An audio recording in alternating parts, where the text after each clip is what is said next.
Hey y'all, gonna do my first ever book review today of this book right here, which is the Living Soil Handbook, written by Jessie Frost and illustrated by Hannah Crabtree. But this video is just going to be one of a two-part series.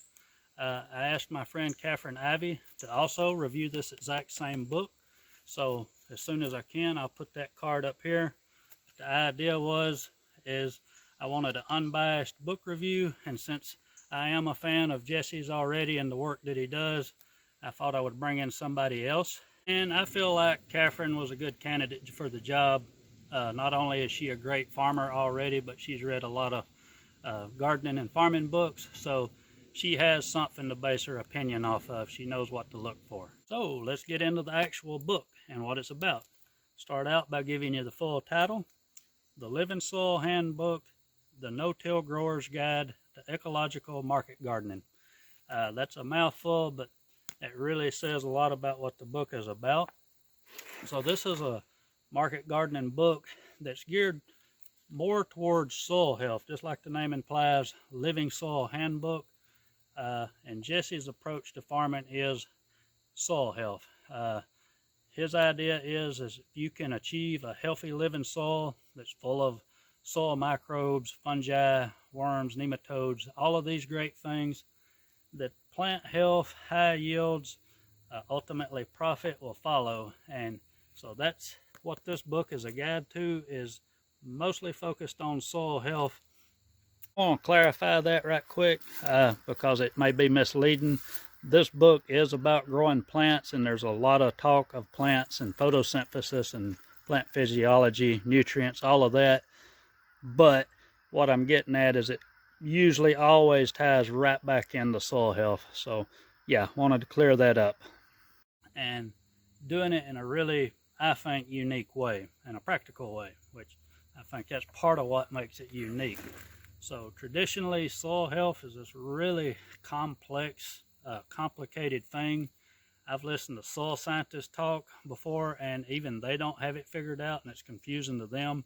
But this book, that's what Jesse is trying to pin down, is a practical way to look at soil microbiology in a way that you can apply it in the garden to grow and make great food, but also make a living it while doing that.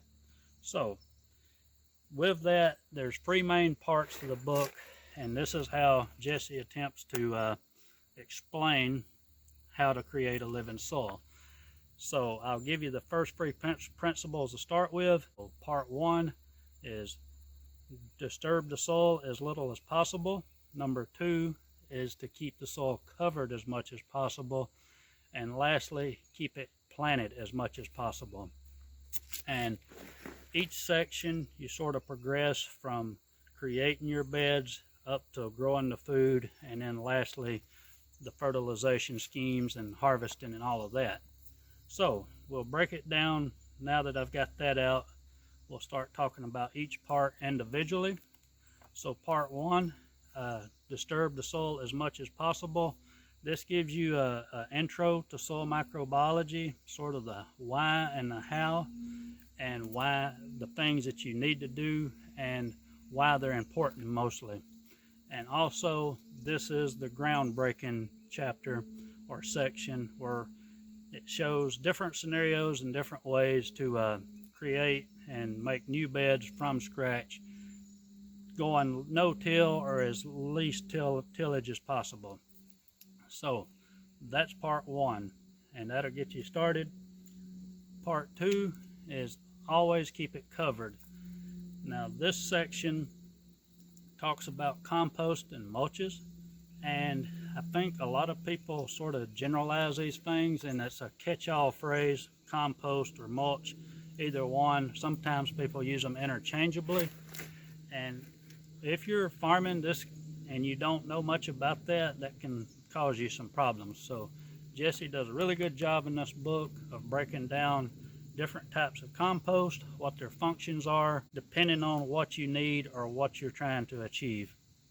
So The mulches, the same thing. He talks about different type of mulches, different applications of mulches, the problems that you might have, the benefits from doing it right.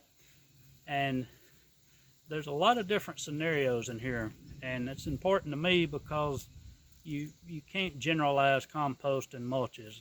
Everybody is farming in a slightly different context, and this book's been one of the better ones, if not the best one, at trying to point out different scenarios, and hopefully you'll find something in there that works for you. And I think he did a really good job on that part. And the other thing that he talks about are bed flips, and he starts to talk about interplanting in this section and using cover crops to keep the soil covered, and how to flip the beds without disturbing them as least as possible and trying to keep it covered the whole time. So section 2, really great section.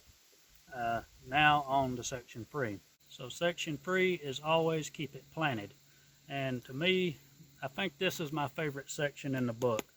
And he covers fertility schemes, again, with all different types of scenarios, because we all have different context, and interplanting. Now this is probably one of my favorite parts of the book. This is one of my favorite things that Jesse has done as an educator, is practical interplanting that actually works in a commercial setting, that doesn't get in your way. You can still grow great crops, or even better crops, if you understand the hows and the whys.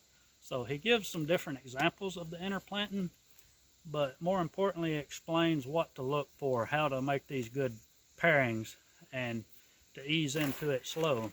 So I think that's pretty unique about this book as opposed to others. I've read about intercropping before, but sometimes it's just not that practical, or it may take a bed out of service for an entire season, which is not doable for a lot of people. And yeah, and there's one other section that's in the part 3 that is, I really like this, and it really breaks down some crops. So it's 7 no-till crops, and he lists 7 different crops: carrots, sweet potatoes, lettuces, and there's 4 others. I can't remember those right off, but he breaks those down into things that you as a gardener or farmer will need. So I'm just going to read them off. I have them written here.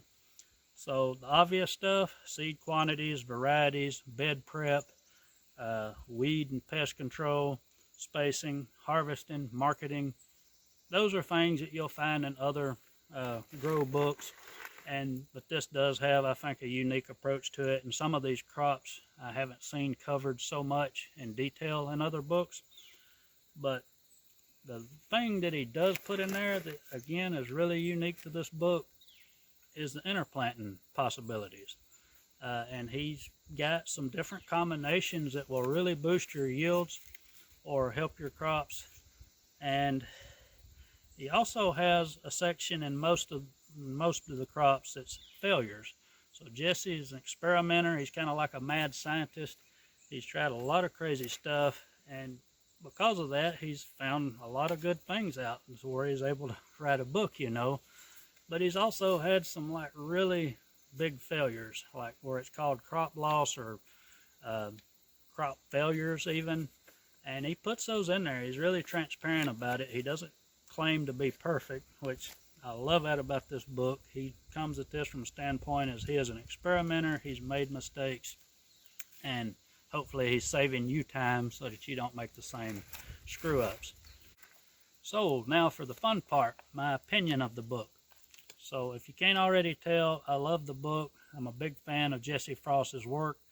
Before I get too far into my opinions, it is worth mentioning that besides being a writer, Jesse is also a big content creator. He does a lot of stuff on YouTube, No-Till Growers, and there's also a No-Till Growers podcast where there's hours and hours of interviews with farmers from all over the country and now even all over the world. There's an extension of that that's No-Till Flowers that focuses on flower farming. Soil scientists, agronomists, marketing people, you name it, he's probably interviewed them, and the greatest people in the field, like some really heavy hitters. And I've listened to hours and hours of those. I haven't caught them all, but a lot of that information is in this book, and it's helped make this book what it is. So I'm going to add something right quick here that's important. Jesse and Hannah are married and have been farming together for more than 10 years now.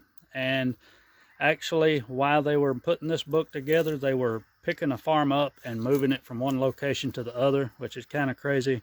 So this book was written and illustrated and put together by real farmers for farmers. So yeah, really fantastic guide to market gardening, and in my opinion, and this is why I like the book so much, is it is an ecological approach to it. Now, there's lots of great market gardening books out there that are eco-friendly, but I feel like this is the most practical, and I feel like Jesse has put environment first and foremost in his work. And if you farm like this, you will be helping the planet, whether you're trying to or not. So that's my opinions of the book. When this book first came out, or before it even came out, I wanted the book immediately because I was such a huge fan. But at the same time, I was thinking in the back of my mind, Jesse has been so forthcoming with all of his knowledge and his experience and expertise. And I was thinking, what else does he have to add? What can he put in a book that he hasn't already given away to the public? Because he's been really free with his knowledge and tried to help as many farmers as he can. And I bought the book thinking, how much can he add?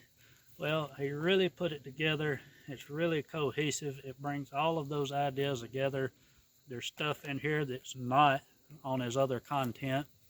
And there's certain things that I don't think he could have achieved on video or audio that a written book was able to achieve. And you can see Jesse's writing voice is in this book. So if you like listening to him on his channels, you'll really like reading this. This is really complex, complicated material, but it's in an easy to read book. You can see it's not huge. It's like 200 and something pages. It covers a lot of ground. So there's really not much bad that I can say about this book, but I'm gonna try because I feel like I should say something negative about it.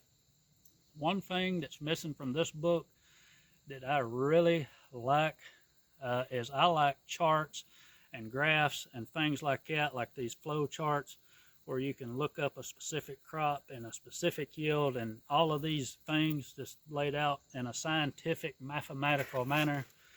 And there's not really much of that in here. But to his defense, and maybe what makes this book a little bit better, besides all of that other stuff, is it's not a plug and play book. This is a book to get you thinking of how it makes you understand how to think and approach these different aspects of gardening. Now there's a lot of scenarios in here that you can plug and play, but he's encouraging you to think about why and how you're doing this, because like I said, everybody's context is different and you need to be able to adapt everything to what you have. So who do I think the book is for? I think it's obviously for market gardeners. If you're growing for market, this is a great addition to your collection. And I think it's also a really good tool that home gardeners could use, because this is really scalable. I think if you had a 10-foot bed, that you could apply these same techniques and these same ideas and get really great benefits from it and probably lessen your workload. I didn't mention that, but one of the results of farming like this with a no-till, low-tillage system is it saves a lot of time and hard labor if you do it right. So if you're a grower in general, whether it's just a little garden bed or acres, I think this book is really helpful. And one thing that I didn't mention, but there's a reoccurring theme throughout this whole book, is ditch the dogma. Don't restrict yourself into a little box. Jesse talks a lot about that, and I think that's another thing that makes this book useful to everybody. You can read it and think, oh my gosh, I don't have this thing available, or I don't have access to that, ditch the dogma. Think about what you're doing and what you're trying to achieve. Change it up a little and make it work. So, great book. Love it. The Living Soil Handbook, written by Jessie Frost and illustrated by Hannah Crabtree. Great work, y'all. It's my favorite. Appreciate y'all watching. Hope y'all got some use out of that. Don't forget to check out Katherine's video. And with that, I think I'll let you go. I'm going to go hunt some mushrooms. Y'all be good. Bye.